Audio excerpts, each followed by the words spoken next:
Project పూర్తి కావాలంటే ఆ 7 మండలాలు ఆంధ్రప్రదేశ్ రాష్ట్రానికి ఇస్తే తప్ప పూర్తి కాదు. మీరు 7 మండలాలు ఇవ్వకపోతే నేను ప్రమాణ స్వీకారం చేయను. నాకు ఈ పదవి వద్దని ఆ రోజు చాలా స్పష్టంగా చెప్పాను. ఇది ఎప్పుడు కూడా చరిత్రలో ఎప్పుడు జరగని విషయం.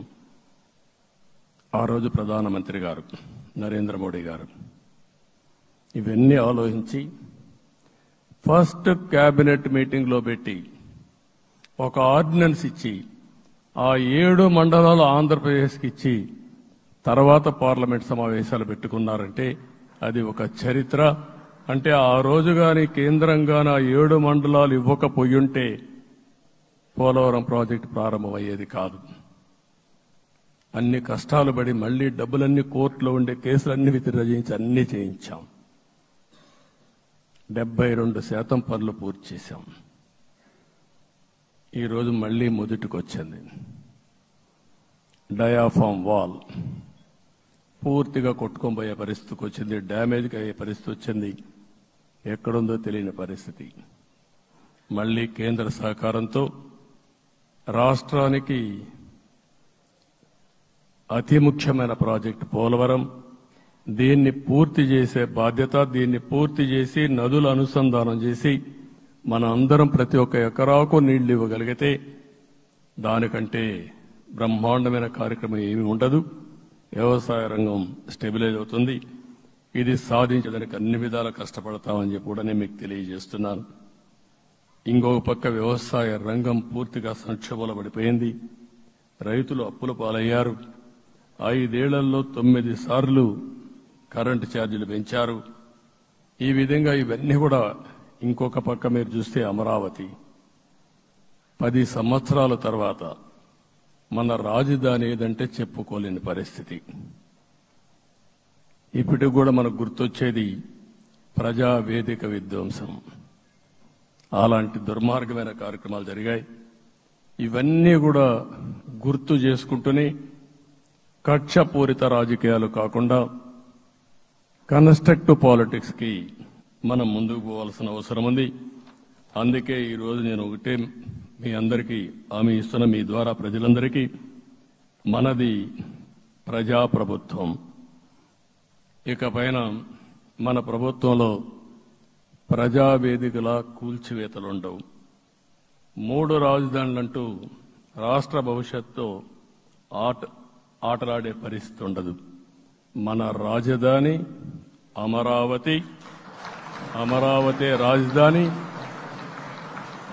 విశాఖపట్నం ఆర్థిక రాజధానిగా, ఒక ప్రత్యేకమైన సిటీగా, ఆధునికమైన నగరంగా తయారు చేసుకుందాం. దాన్ని ఎప్పుడు కూడా నేను కంబైన్డ్ ఆంధ్రప్రదేశ్ కూడా గుర్తుపెట్టుకున్నాను. విశాఖపట్నం అటు జనసేనకు, తెలుగుదేశానికి, బీజేపీకి ముగ్గురు కూడా చాలా ముఖ్యమైన నగరం ఇది. ఎందుకు నేను ఈ మాట అంటున్నానంటే, లాస్ట్ ఎలక్షన్లో 2014లో హరిబాబు అక్కడ ఎంపీగా గెలిచారు. తర్వాత విడిపోయిన తర్వాత 2014లో మళ్లీ మనం పోటీ చేసినప్పుడు చేశాం. 2019లో 4 అసెంబ్లీ సీట్లు గెలిపించిన ఏకైక నగరం విశాఖపట్నం తెలుగుదేశం పార్టీకి. అదే మాదిరిగా ప్రజల్లో గణనీయమైనటువంటి అభిమానం జనసేన అధినేత పవన్ కళ్యాణ్ గారి పైన ఉంది. ఈ 3 కలిపి నిన్న ఒక సునామీ మారిగా వచ్చింది. అక్కడ ఒక్కొక్క సీట్లో మీరు చూస్తే 90,000, 90,000, 70,000, 80,000 మెజారిటీతో గెలిపించారంటే ఆనాటి ముఖ్యమంత్రి విశాఖపట్నాన్ని రాజధానిగా చేస్తాను, ఎన్నికలవుతానే అక్కడే ప్రమాణ స్వీకారం చేస్తానంటే నువ్వు రావద్దు అని ప్రజా తీర్పిచ్చిన రాజధాని నగరం విశాఖ నగరం. అంటే ఎలాంటి టెంప్టేషన్ కూడా లొంగలేదు వాళ్ళు. ఇది ఒక అనుభూతి. విశాఖపట్నాన్ని మర్చిపోయే సమస్య లేదు. తగిన గుర్తింపు ఇస్తాం, అభివృద్ధి చేస్తాం. ఇంకొక పక్క కర్నూలుని కూడా ఇదే మాదిరిగా చెప్పి కర్నూలుని జ్యుడిషియల్ క్యాపిటల్గా చేస్తామని కడాన ఏమీ చేయకుండా వదిలిపెట్టినటువంటి వ్యక్తి. ఈరోజు మీరు ఒక్కసారి గుర్తుపెట్టుకోవాల్సింది, నేను చాలా ఎన్నికలు చూశాను కానీ రాయలసీమలో వన్ సైడ్ ఎన్నికలు జరిగాయి. బ్రహ్మాండంగా ఓట్లేశారు. ఓట్లేయడమే కాదు, ఊహించినటువంటి మెజార్టీస్ ఇచ్చారు. ఇది నేను కొంచెం భయపడ్డాను బిగినింగ్లో, కానీ ఊపు చూసిన తర్వాత మాత్రం అనిపించింది అందరూ ఎక్స్పెక్ట్ చేశారు రాయలసీమలో కొంచెం ఇబ్బంది ఉంటుందని.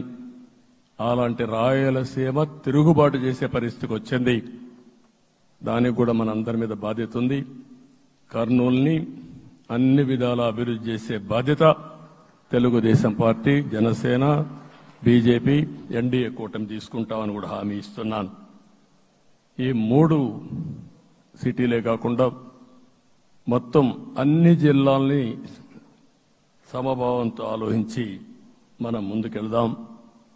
ఇంకొక పక్క మనలో ఏ కోశాన కూడా అహంకారం ఉండకూడదు, అరాచకం అనేది ఎక్కడా కనిపించకూడదు. ఈ రాష్ట్రంలో అశాంతికి చోటు అనేది లేకుండా ముందుకు పోవాల్సిన అవసరం ఉంది. రాష్ట్ర ప్రజలందరికీ హామీ ఇస్తున్నా, సీఎం వస్తున్నాడంటే చెట్లు కొట్టేయడం, లేకపోతే రోడ్లు మూసేయడం, షాపులు బంద్ చేయడం, పరదాలు కట్టుకోవడం అవన్నీ ఉండవు. సీఎం కూడా ఒక మామూలు మనిషిగానే వస్తా, అందరితో కలిసి ఉంటాం. నేను సీఎంగా ఉన్నా, మా మిత్రుడు పవన్ కళ్యాణ్ గారు ఏ హోదాలో ఉన్నది కూడా రేపు అనౌన్స్ చేసుకుంటాం. మేమందరం కూడా సామాన్యమైన వ్యక్తులుగానే వస్తాం మీ దగ్గరికి, మీలో ఒక వ్యక్తిగా ఉంటాం. మాకు హోదా సేవ కోసరం తప్ప పెత్తనం కోసరం కాదు. ఆ విషయం ప్రజలందరికీ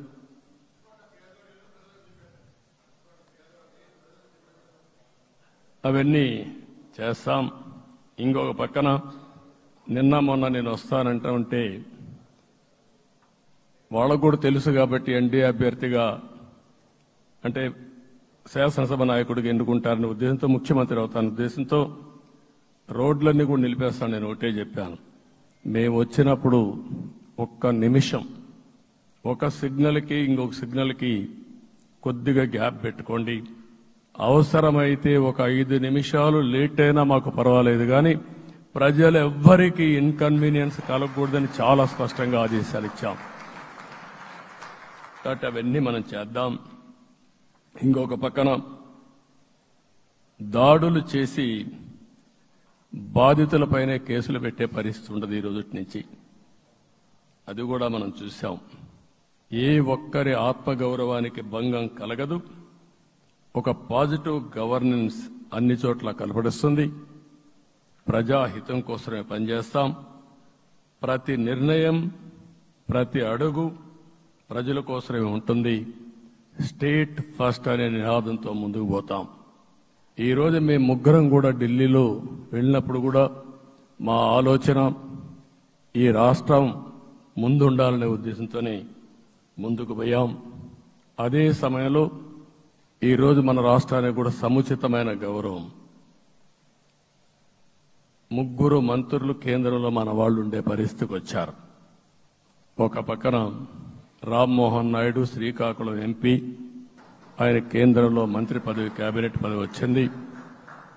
ఇంకొక పక్కన పెంబసాని చంద్రశేఖర్